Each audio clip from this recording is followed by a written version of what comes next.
को नमो बुद्धाय, जय भीम। जैसे डॉक्टर साहब ने बताया कि कल की चर्चा में हमने दम से जुड़े पूर्व ग्रहों के बारे में बात की कि दम को अपनाने से पहले और जो लोग जिन्होंने दम को नहीं अपनाया उनके दिमाग में बहुत सी भ्रांतियां हैं, पूर्वाग्रह, जिनकी वजह से वो जो है दम में आने से संकोच करते हैं।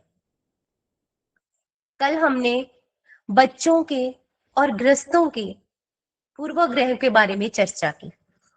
ग्रस्तों के जो जीवन में, जो ग्रस्तों के जो दिमाग में, उनके मस्तिष्क में जो पूर्वाग्रह भरे पड़े हैं, उनमें से कुछ की चर्चा जो थी वो बाकी थी। तो आज हम वहीं से शुरू करेंगे। देखिए, कल हमने पढ़ा कि कैसे कैसे सोचते हैं कि जो है हमें जीवन का त्याग करना पड़ेगा, जो है जीवन संगनी, जीवन साथी जो है इस भ्रम में रहते हैं कि शायद मेरा साथी जो है वो मुझे छोड़ करके घर त्याग देगा। भिक्षु का इमेज उनके सामने रहता है और उनको लगता है कि शायद हमारा जीवन साथी सन्यासी हो जाएगा। तो उसके बाद आता है वो ग्रह पति जिनके बच्चे जो हैं वो जवान हो चुके हैं, बाप शादी विवाह के लायक है। उनके दिमाग में कैसी भ्रांतियां हैं, कैसे पूर्वाग्रह हैं।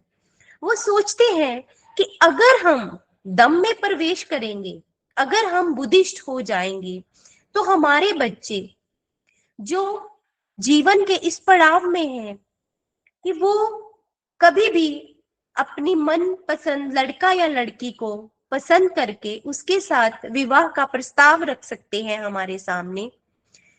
अगर वो लड़का या लड़की किसी दूसरी व्यवस्था के हुए तो हम तो चक्कर में पड़ जाएंगे। और दूसरी तरफ वो नौजवान जो इस पड़ाव से गुजर रहे हैं, उनके दिमाग में भी ये बातें रहती हैं कि अगर हम बुद्धिस्ट हो लिए और हमारा जीवन साथी बुद्धिस्ट ना हुआ तो फिर हम क्या करेंगे। उन्हें लगता है कि ये बहुत बड़ी समस्या है। तो देखिए आदरणीय माता पिता और बच्चों, देखिए ऐसा कुछ भी नहीं है। अगर आप खुशी खुशी से अपने बच्चों की शादी जो है वो दूसरी व्यवस्था में करवाने के लिए रेडी हो, तैयार हो, आपको अगर कोई आपत्ति नहीं है तो आप बुद्धिस्ट हो, दूसरों को भी कोई आपत्ति नहीं है। ये तो बस आपके मन का एक भ्रम है। और बच्चों, आपके लिए अगर आपने एक दूसरे को उनके गुणों के कारण पसंद किया है, उनके धर्म, जाति, रंग रूप की वजह से नहीं। अगर आपने खुद से किसी लड़के या लड़की को पसंद किया है, क्या आपने उसको देखने से पहले, उसके गुणों को देखने से पहले उसके धर्म को देखा था या उसकी जाति को देखा था? बिल्कुल भी नहीं।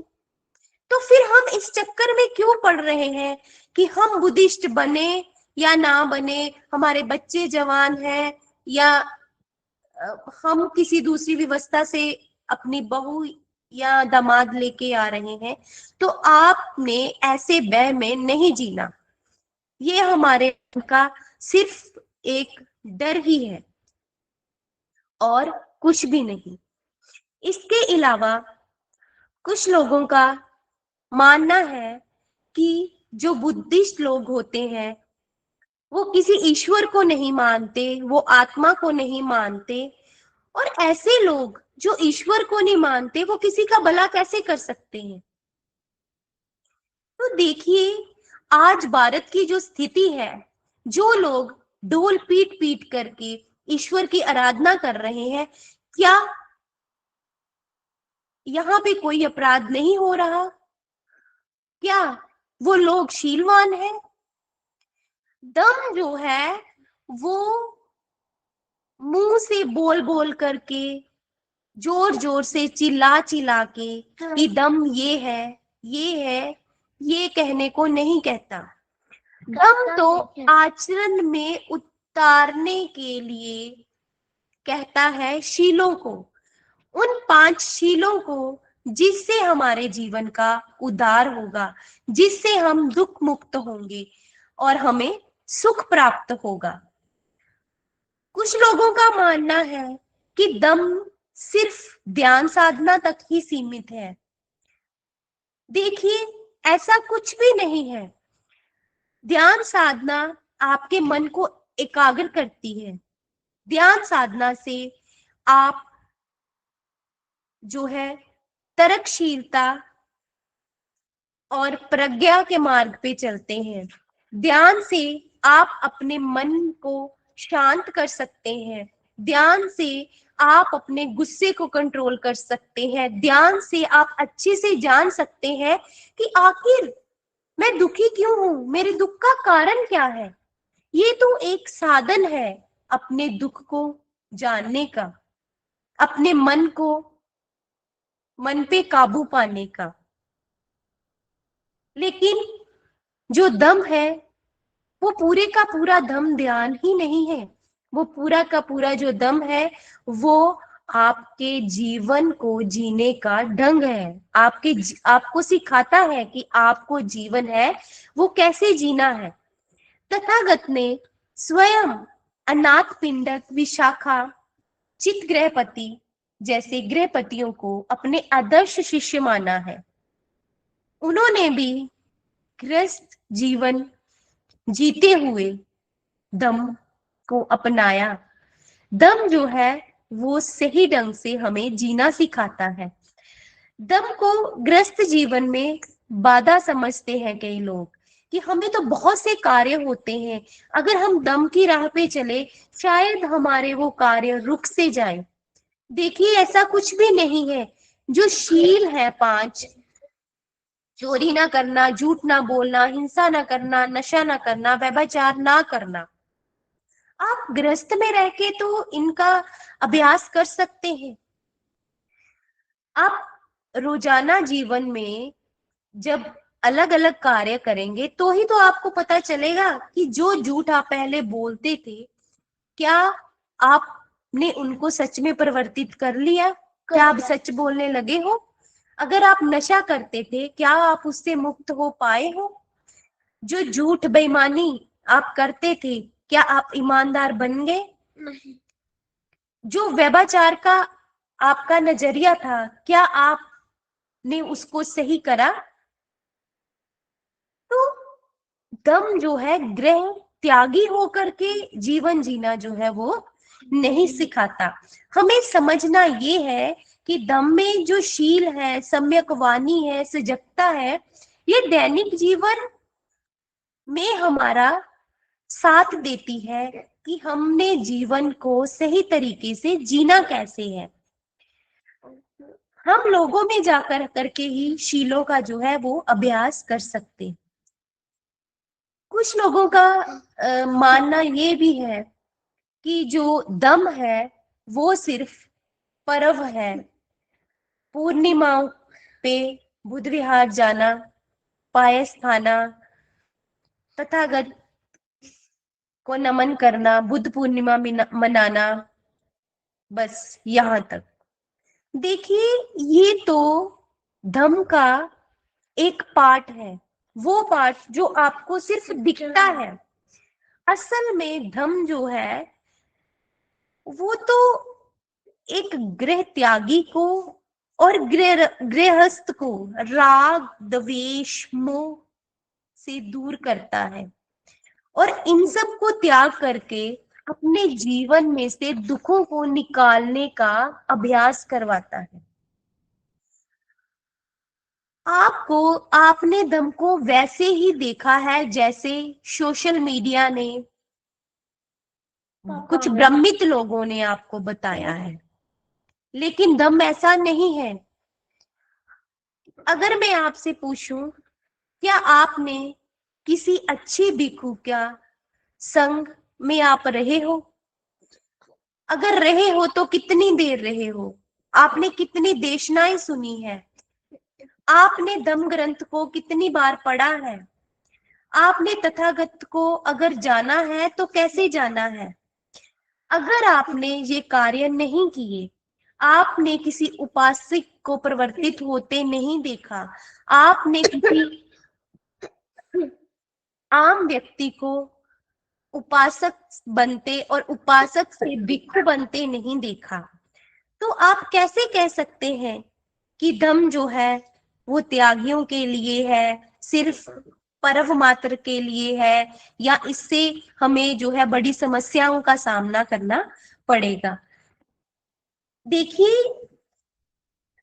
ग्रस्त होने के नाते आपकी भारी जिम्मेदारी बनती है कि आप अपने बच्चों को भी इस मार्ग पे चलना सिखाएं, और जो हमारे नौजवान हैं उनको भी आप गाइड करें।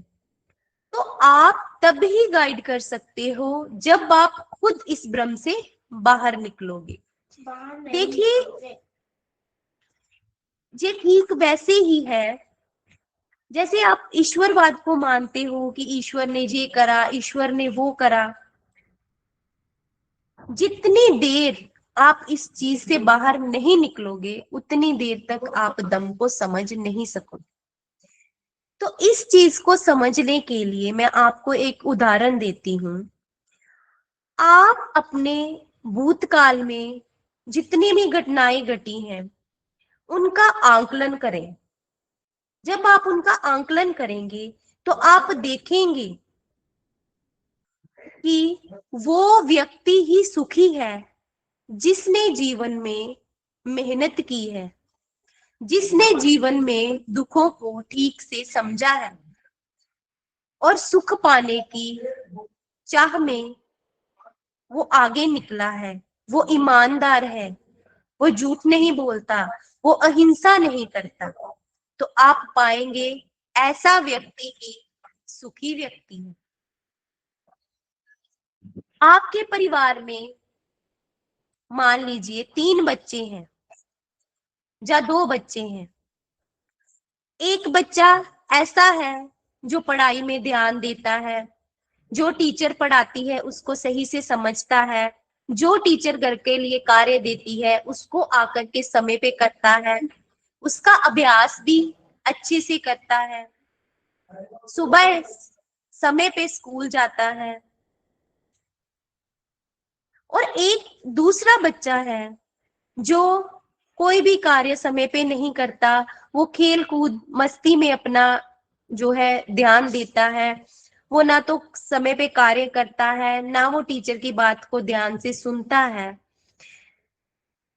आप क्या करते हैं? आप उस बच्चे पे ज्यादा ध्यान नहीं देते कि जो स्वयं सारे कार्य कर रहा है। आप उस बच्चे पे ज्यादा ध्यान देते हो जो पढ़ने में कमजोर है, या ज्यादा ध्यान पढ़ाई लिखाई पे नहीं देता।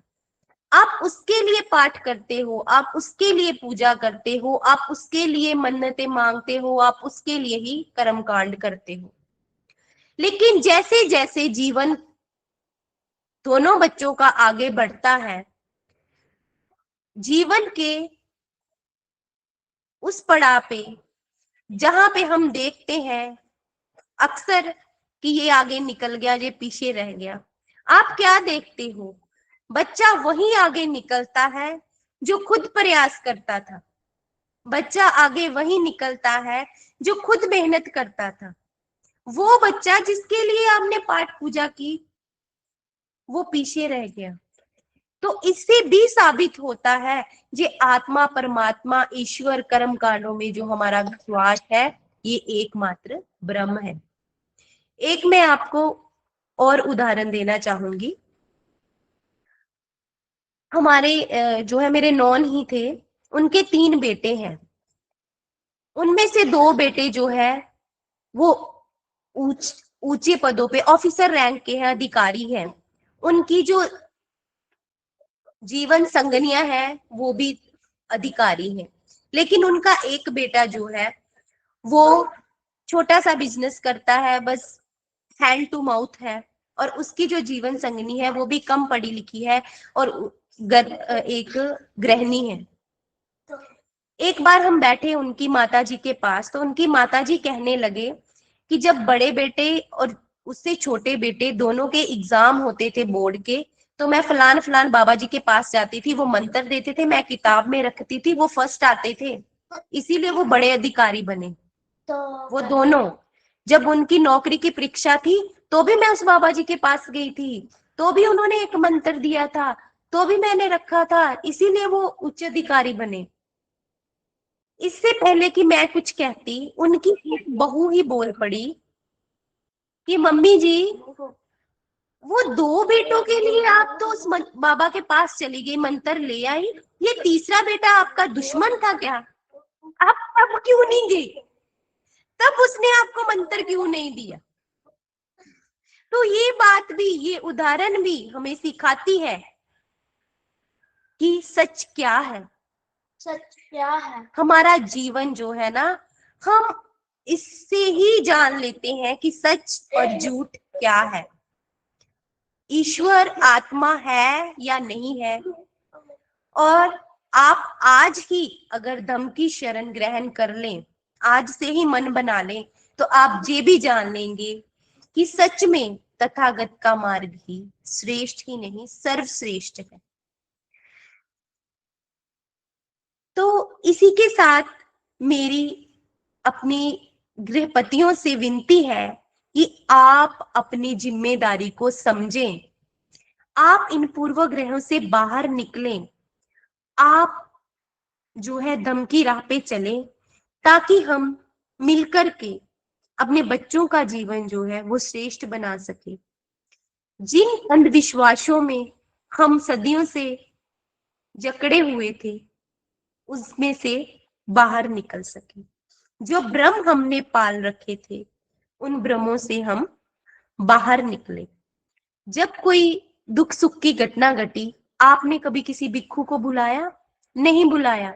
मैं फिर से वही बात दोहराऊंगी, आपने कभी भिक्षु का संग नहीं किया, आपने कभी उन्हें दुख सुख में अपने घर नहीं बुलाया, कभी आपने देशनाई नहीं सुनी, आप कभी उनकी तथागत की शरण में नहीं गए, दम ग्रंथ का आपने अध्ययन नहीं किया, तो आप कैसे समझेंगे कि दम है क्या?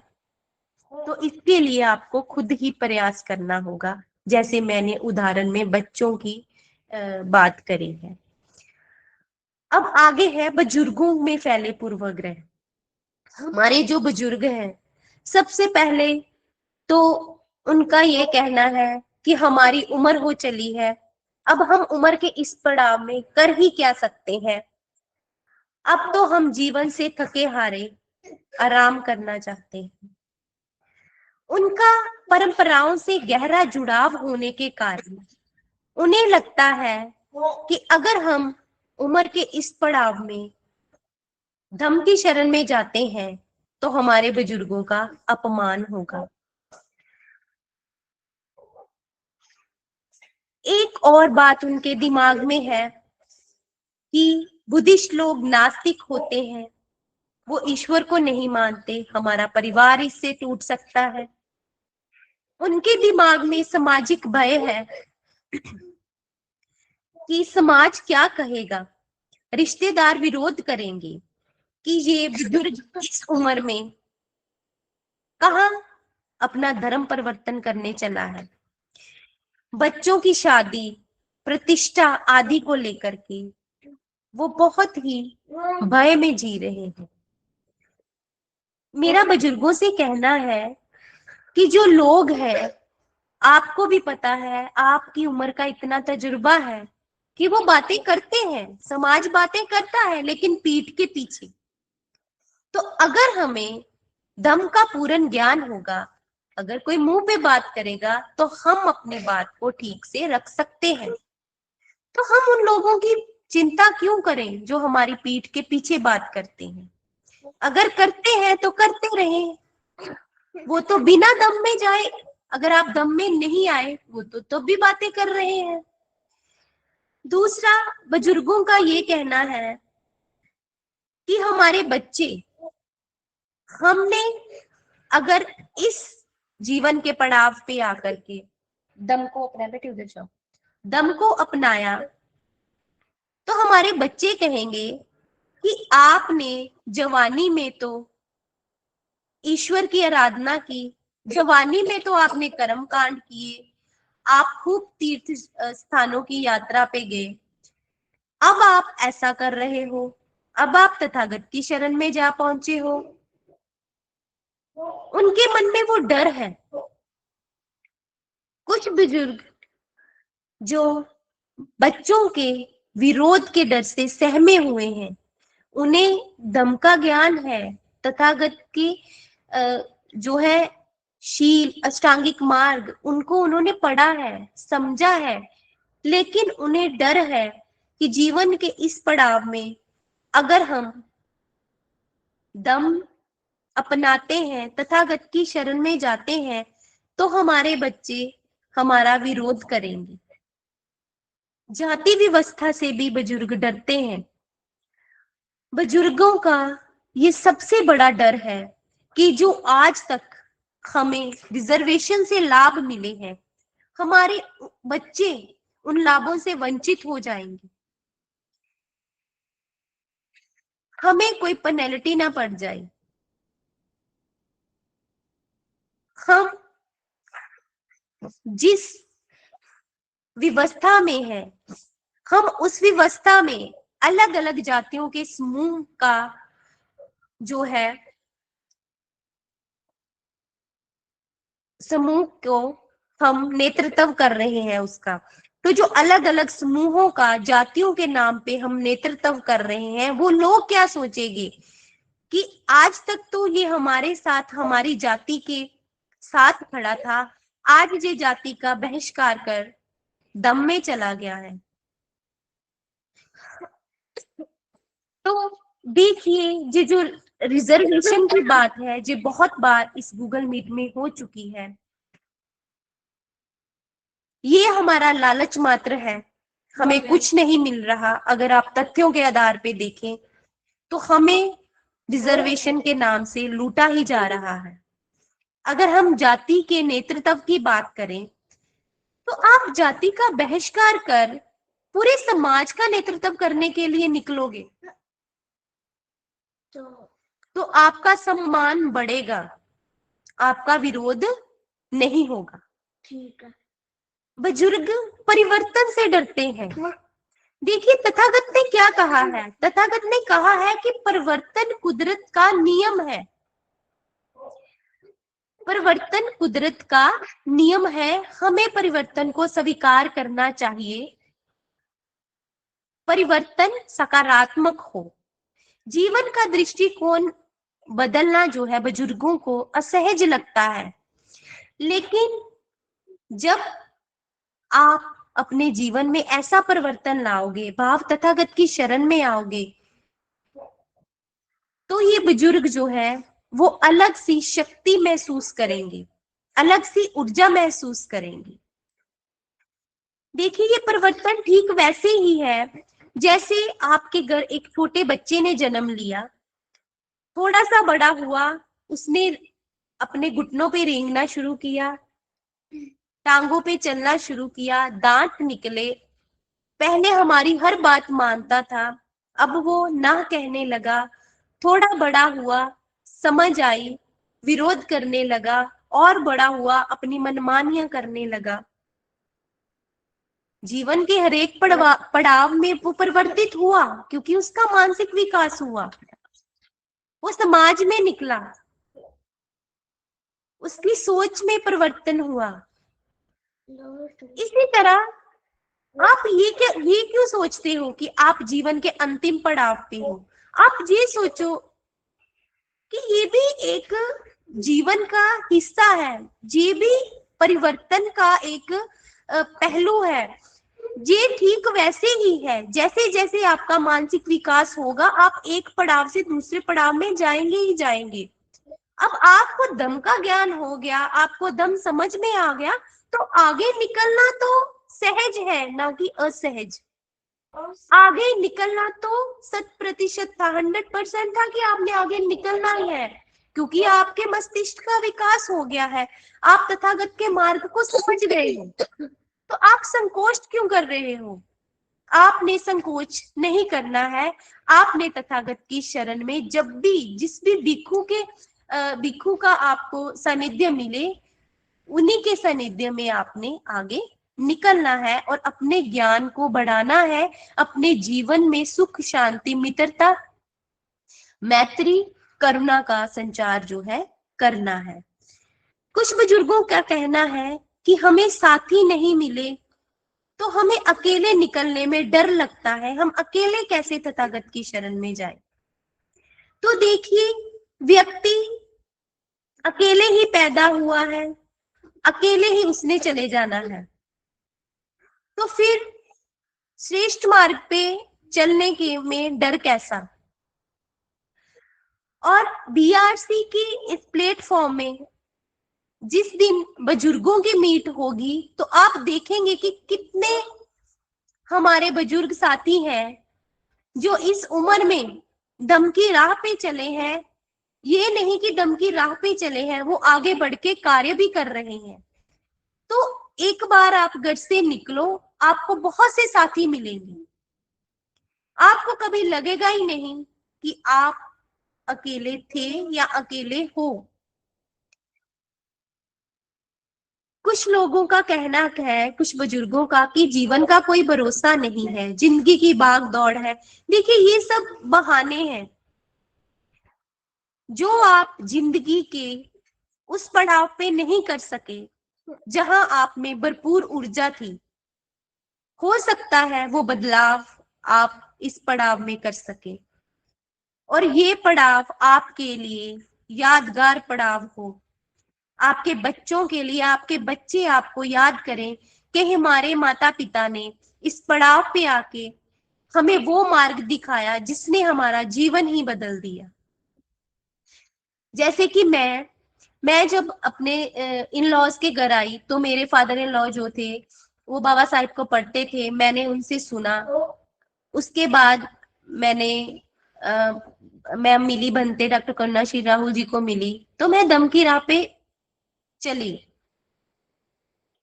तो मैं शुक्रगुजार उनकी हमेशा रहूंगी कि कहीं ना कहीं वो बाबा साहिब को पढ़ते थे, मैंने सुना, मैं परिवर्तित हुई।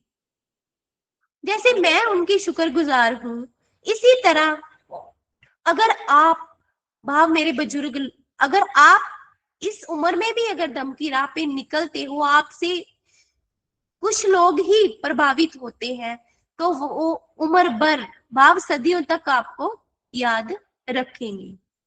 तो आप ऐसा कभी ना सोचें कि आप उम्र के आखिरी पड़ाव पे हो। जब जागो तभी सवेरा, जो कार्य आप जीवन भर नहीं कर सकते, हो सकता है आप जीवन के अंतिम पड़ाव में कर पाए। वो खुशी आप पा सकते हैं।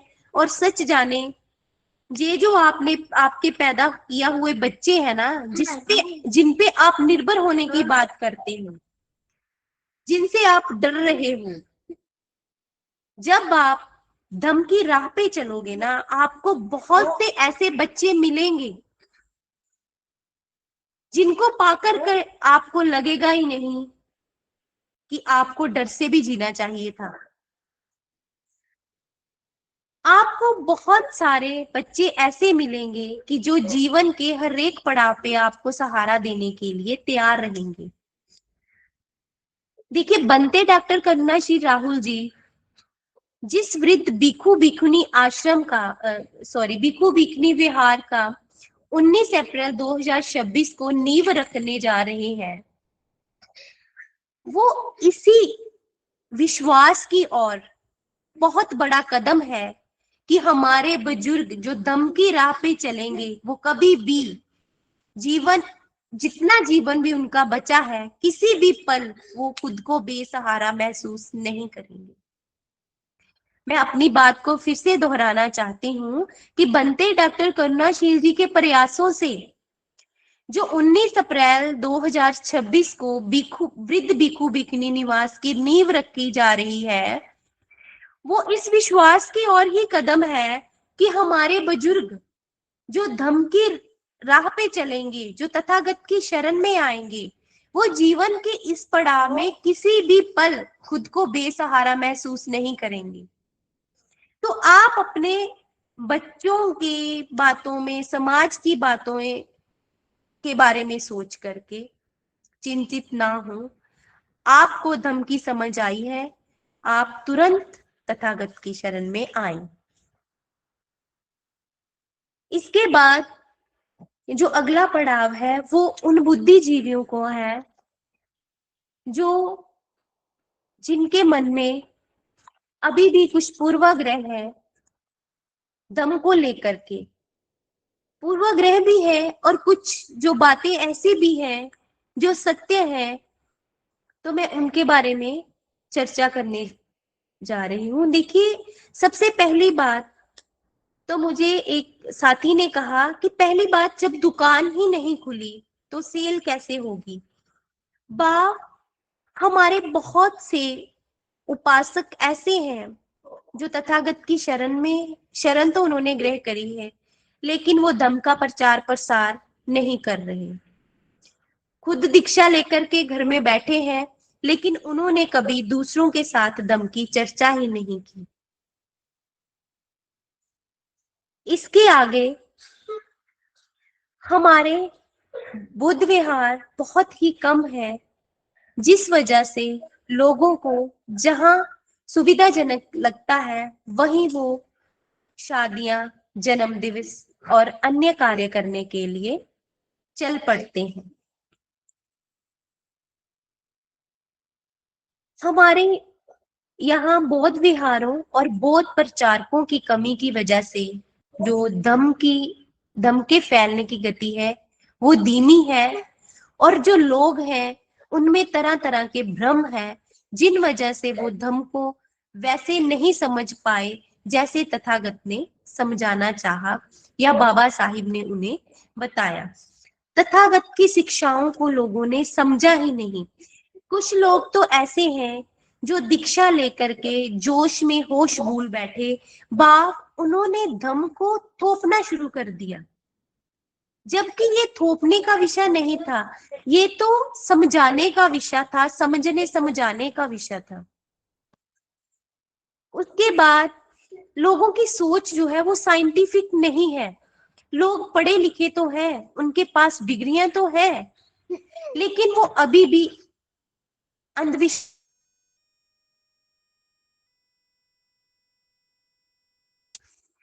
देखिए, बाबा साहिब के जाने के बाद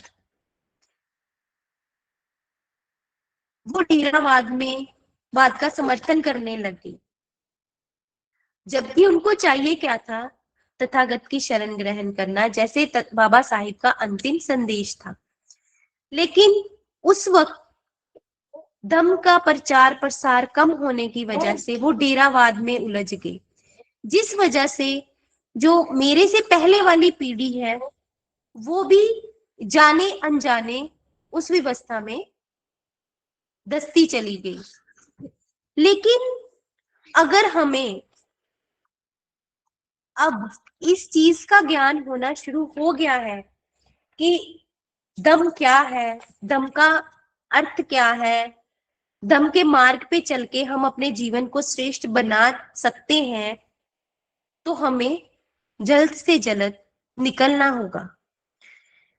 हमें भिक्षुओं का जीवन पता नहीं है, बस उनकी पिक्चर दिमाग में है, तो हमारे दिमाग में सबसे पहले यही आता है कि जो मैंने कल बताया था कि सर मड़वाना, ग्रह त्याग करना, चिवर पहनना। बस हमें जरूरत है स्टेप बाय स्टेप धम्म को समझने की, तथागत की शिक्षाओं को समझने की। और हमारे परिवार उस कल्चर को डिवेल्प करने से डरते हैं। जैसे मैंने पहले बताया कि शादियों से डरते हैं, जन्म दिवस जो है विहारों में मनाने से डरते हैं, भिक्षु भिक्षुणियों को अपने घर इनवाइट नहीं करते, इन चीजों से डरते हैं। उसके बाद बाबा साहिब का धम्म पता ही नहीं है लोगों को, लोग डेरावाद में घुसे हुए हैं। बाबा साहिब को बस उन्होंने संविधान तक ही सीमित रखा। प्रचारकों की कमी, इस पे मैंने पहले ही चर्चा कर दी। और महिलाएं जो है वो अंधविश्वासी हैं, उनको उन अंधविश्वासों से कैसे दूर निकालना है, इस बात का हमें अच्छे से ज्ञान नहीं है। और सबसे बड़ी बात, हमें सुख और दुख का फर्क ही नहीं पता। हम सुख मटीरियलिस्टिक चीजों में ढूंढ रहे हैं। मैं अपनी बात को जल्दी ही खत्म करना चाहती हूँ, इसलिए मैं, जो लोग हैं वो सुख और दुख का अंतर समझ ही नहीं पाए। वो सुख को मटीरियलिस्टिक चीजों में जो है ढूंढने लग गए, जिस वजह से उनको प्राप्त करने के लिए वो और दुखी होने लग गए। उसके घर में ये आ गया, मैं भी लेके आऊंगा, चाहे अकुशल कर्म करूं, चाहे किसी की हत्या करूं, चाहे चोरी करूं, चाहे बेईमानी करूं, जिससे वो और दुविधा में पड़ गए और दुखी हो गए। हमें छीनने का भाव आ गया, हमें वस्तुओं को पाने के लिए छीन लेना, इस भाव से ग्रस्त हो गए हम। दूसरों को नीचा दिखा करके खुद को श्रेष्ठ बताने की दौड़ में लग गए हम। तो है हम धम्म का जो असल संदेश था, असल शिक्षाएं थी तथागत की, उनको ग्रहण करने से बहुत ही दूर होते चले गए। धम्म में आत्मा परमात्मा नहीं है। क्या आप बिना आत्मा परमात्मा के जीवन नहीं जी सकते? वो कौन सा ऐसा कार्य है जो बिना आत्मा के नहीं हो सकता, या बिना परमात्मा के नहीं हो सकता? आपके बच्चे को भूख लगी है, आप कहीं पाठ पूजा में व्यस्त हो, क्या कोई ईश्वर आत्मा परमात्मा आके आपके बच्चे को खाना बना के खिला सकती है? अगर खिला सकती है तो आप उस चीज पे भरोसा करें।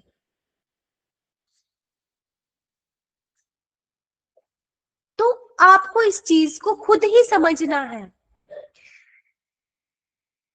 इससे आगे मानसिक तौर पे हम अपाहिज हो चुके हैं। देखिए, हमने शिक्षा ग्रहण करी, सब कुछ करा, लेकिन हमारी मानसिकता में अभी भी अंधविश्वास है। हमारी मानसिकता में अभी भी हम किसी की मदद चाहते हैं, और मदद किसकी चाहते हैं? किसी ऊपर वाले की। और उसको खुश करने में हम अपनी आर्थिकता भी खो रहे हैं, अपनी शांति भी खो रहे हैं, अपना सुकून भी खो रहे हैं, और अपना समय भी दे रहे हैं। तो इन चीजों को हमें खुद ही समझना होगा कि हमने इन चीजों से कैसे बाहर निकलना है। बुद्धिजीवियों का ये भी कहना है कि दम को अपनाने वाले जो लोग हैं बौद्ध रीति से संहार नहीं करते। लगभग इसकी चर्चा हम कर चुके हैं। कुछ बुद्धिजीवियों को कहना है कि हमने दम को ठीक वैसे नहीं समझा जैसे बाबा साहिब ने समझा था, और वैसे उस तरह से हमने लोगों में तक नहीं पहुंचाया जिस तरह से बाबा साहिब पहुंचाना चाहते थे। कुछ लोगों का कहना है कि राजनीति की चमक दमक उन्हें ज्यादा आकर्षित करने लगी है। इस वजह से जो बाबा साहिब का संदेश था वो कहीं ना कहीं भूल चुके हैं लोग। वो सिर्फ और सिर्फ राजनीतिक क्षेत्रों में कार्य करने में मगन हो रहे हैं। देखिए, आप इस बात को समझिए, दम का प्रचार जो है वो राजनीति के लिए भी अधिक जरूरी है। क्योंकि अगर हम यहाँ हैं, अगर हम शीलों का, जहां जहां हम हैं, कोई नौकरी कर रहा है, कोई बिजनेस कर रहा है, कोई शिक्षक है, कोई डॉक्टर है, हम जहां हैं, जिस स्थान में भी है, अगर हम शीलों का पालन करते हुए, अगर हम अष्टांगिक मार्ग का पालन करते हुए, अपनी कर्तव्यों का पालन करते हुए अपने कार्य को ठीक ढंग से करें, क्या आपको नहीं लगता कि राजनीति की जड़ें जो है वहीं से उखड़ जाएंगी? जब हम ईमानदारी से अपना काम करेंगे, हम घूस नहीं लेंगे, हम बेईमानी नहीं करेंगे, तो वो लोग जो राजनीति के प्रेशर में हमसे गलत कार्य करवाते हैं, क्या वो डगमगा नहीं जाएंगे? तो दम का आचरण जो है वो राजनीति को मजबूत बनाता है। ये हमारा वहम मात्र ही है कि हम सीधे राजनीति में आकर के सारे कार्य कर सकते हैं। एकजुट होकर जब हम अपनी आवाज बुलंद बुलंद करेंगे तो राजनीति की जड़ें खुद ब खुद कमजोर पड़ जाएंगी। लेकिन उसके लिए अष्टांगिक मार्ग का अभ्यास हमें करना होगा, हमें पंचशील का अभ्यास हमें करना होगा। हमें सम्मा दृष्टि बताएगी कि कैसे हम अपनी जगह पे रह के बिना ज्यादा समय दिए, बिना ज्यादा कार्य किए जो है हम राजनीति की जड़ों को हिला सकते हैं। कुछ बुद्धिजीवी मान रहते हैं कि हम एक तरफ से अंधविश्वासों से निकले हैं और दूसरी तरफ जब हम धम्म में आते हैं तो कहीं ना कहीं हम जो है फिर से कर्म कांडों में पड़ जाते हैं। देखिए यहाँ पे आपको क्या लगता है कौन से कर्म कांड है? अगर आप तथागत को नमन करते हैं तो इसमें कौन सा कर्म कांड है? अगर आप वंदना करते हैं तो इसमें कौन सा कर्म कांड है? अगर आप पंचशील का अध्ययन रोज करते हैं, आप पंचशील का गायन अपने बच्चों के सामने करते हैं, उन्हें डेली सुबह शाम बताते हैं कि कौन से ऐसे 5 नियम हैं जिनको जीवन में अपना करके आपका जीवन श्रेष्ठ हो जाता है, तो ये कोई कर्म कांड नहीं है। क्या आप हर रोज जब आपका बच्चा घर से बाहर निकलता है उसे नहीं समझाते कि आपको क्या करना है क्या नहीं करना? तो ये ठीक वैसे ही है। कुछ लोग दम को भी उसी खांचे में डाल देते हैं जिसमें परंपरागत कर्म कांडों को डाल रही हैं, लेकिन प्रज्ञा तरक अनुभव पहले है। जितनी देर हम अनुभव नहीं करेंगे हम दम को समझ नहीं पाएंगे। अह पासिको भाव आओ और स्वयं देखो, तथागत ने यही कहा है, आप खुद आओ और देखो कि दम है क्या। व्यक्तिगत मुक्ति की बात करता है दम। दम को बस नैतिक उपदेश समझते हैं लोग, लेकिन ऐसा नहीं है। कुछ बुद्धिजीवी दम को जाति और राजनीति से जोड़ते हैं, लेकिन दम जातिवाद को नहीं मानता। कुछ लोग कहते हैं कि ये तो दलितों का धर्म है। देखिए, धम्म जो है वो सार्वभौमिक दर्शन है, ये सबके लिए है, ये समानतावादी है और समानतावादी शक्ति का प्रमाण है कि पूरी दुनिया में ये जो दम है वो फैला हुआ है। ये अलग बात है कि भारत में इसे अलग दृष्टि से देखा जाता है। कुछ बुद्धिजीवी इसे इतिहास ग्रंथ दर्शन शास्त्र तक ही सीमित रखते हैं, लेकिन उन्होंने धम्म को अपनाया नहीं है, जीवन में आचरण नहीं किया। इस वजह से उन्हें लगता है कि दम जो है एक सिर्फ शास्त्र मात्र है। दम जीने की पद्धति है, पढ़ने और व्याख्या करने के लिए नहीं है। बुद्धिजीवी दम के विरुद्ध नहीं है, लेकिन कहीं ना कहीं वो क्रांतिकारी क्षमता के विरुद्ध है। वो दम को उस नजरिए से नहीं देख पाए और दम के प्रभाव को जो है हमारी ड्यूटी है कि उसको हमने कैसे समाज में लेके आना है, समाज का निर्माण कैसे करना है। दम जो है वो सत्ता को चुनौती देता है, जाति को निकारता है, अंधविश्वास को तोड़ता है, मनुष्य को बराबरी पर खड़ा करता है और असुविधाजनक सत्य बन जाता है। देखिए बाबा साहिब क्या कहते हैं। बाबा साहिब कहते हैं कि जो पूर्वाग्रह है वो ठीक वैसे ही है। पूर्वाग्रह वो है जो एक दीवार है जो सत्य देखने से हमें रोकती है। बाब जितनी देर जो हमने कल और आज चर्चा की, जितनी देर आपके मस्तिष्क में वो सारी बातें भरी पड़ी है, उतनी देर आप दम तथागत के सत्य को, उनकी शिक्षाओं को नहीं जान सकते। क्योंकि बाबा साहिब ने कहा है ये वो दीवार है जो सत्य, जिससे आप जिसके पार सत्य है और आप उसको नहीं देख सकोगे जितनी देर आपके दिमाग में वो भ्रांतियां भरी पड़ी है। जाति केवल श्रम का विभाजन नहीं करती, श्रमिकों का विभाजन भी करती है और दम में जाति नहीं है। जब जितनी देर आप जात मुक्त नहीं होंगे आप अलग अलग टुकड़ों में बटे रहोगे। शिक्षा अगर सामाजिक नैतिकता ना सिखाए तो वह केवल डिग्री है, मुक्ति नहीं।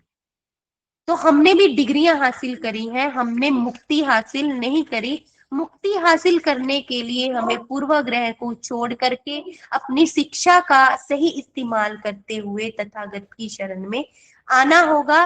तथागत की शरण में आकर के ही हम जानेंगे कि असल में दम है क्या। जैसे बाबा साहिब कहते हैं, पढ़ो, संगठित रहो, संघर्ष करो। पढ़ो ताकि आप क्वेश्चन कर सको, अज्ञानता में ना रहो। संगठित रहो, भाव व्यक्ति अकेला नहीं है, शक्ति है। जैसे मैंने बताया कि बुजुर्ग खुद को ऊर्जावान महसूस करेंगे जब वो निकलेंगे, संगठित महसूस करेंगे। संघर्ष, दम में आने के लिए आपको संघर्ष किसी से नहीं करना, बस आपके मन में जो पूर्वाग्रह है उनको त्यागना है। उनको छोड़ने के लिए आपको खुद के मन को जो है वो समझाना है। तो कल और आज तक की जो भी चर्चा रही हमारी नौजवानों, ग्रस्तों और बुजुर्गों और बुद्धिजीवियों के जो विचार थे उनके बारे में, तो मेरा यही निवेदन है, आप भी ये सारे डर मात्र है और कुछ नहीं। आप इन डरों से बाहर निकलिए और अपने आप संघर्ष कर डर से मुक्त हो, दम की ओर बढ़े और आपके सभी कष्ट दूर होंगे। नौजवान, बुजुर्ग, ग्रस्त अपनी अपनी जिम्मेदारियों को समझते हुए समाज का नेतृत्व करने की ओर बढ़े। देखिए, धम्म भूमि श्रेष्ठ जीवन के निर्माण के लिए निकली है, सामाजिक निर्माण की बात करती है, तो उसमें आपकी भूमिका जो है वो बहुत ही महत्वपूर्ण है। और आप अपना अपना योगदान, अपनी भागीदारी तभी दे सकते हैं जब आप इन सारे पूर्वग्रहों से बाहर निकल करके धम्म को अच्छे से समझें। आप सब पर तभी इस बात को समझ सकते हैं जब आप इन पूर्वग्रहों से उस तरह बाहर निकलोगे जिस तरह बाबा साहिब आपको निकालना चाहते थे, जिस तरह बनते डॉक्टर करुणा श्री राहुल जी प्रयास कर रहे हैं आपको निकालने के लिए। और एक और बात मैं बताना चाहती हूँ अपनी बहनों को, देखिए, आप किसी को देख के ये मत अंदाजा लगाए कि हाँ, अगर मैं धम्म में आई तो ऐसा, देखो, मान लीजिए आप मेरी तरफ देख के ये मत सोचिए कि मैंने मेकअप नहीं करा, शायद सब कुछ हमें छोड़ना पड़ेगा। देखिए, ये अलग अलग पड़ाव है। जैसे जैसे समझ आती है, आप इन चीजों को व्यर्थ समझने लग जाते हो, आपको इन चीजों की जरूरत महसूस नहीं होती। जैसे मुझे अब श्रृंगार की, गहनों की, ये चीजों की आवश्यकता महसूस नहीं होती तो मैं नहीं डालती। लेकिन ये कोई शर्त, कोई नियम नहीं है कि आप तथागत की शरण में आए हो तो आप ये सब नहीं कर सकते। जब आप तथागत की शरण में आओगे, उनकी शिक्षाओं को समझोगे, तो बाकी की बातें आपको खुद ब खुद समझ आएंगी। लेकिन सबसे पहले आप अपने दिमाग की जो भ्रांतियां हैं उनको निकाल फेंके। तो आप सब पर तथागत की अनुकंपा रहे, यही कामना करते हुए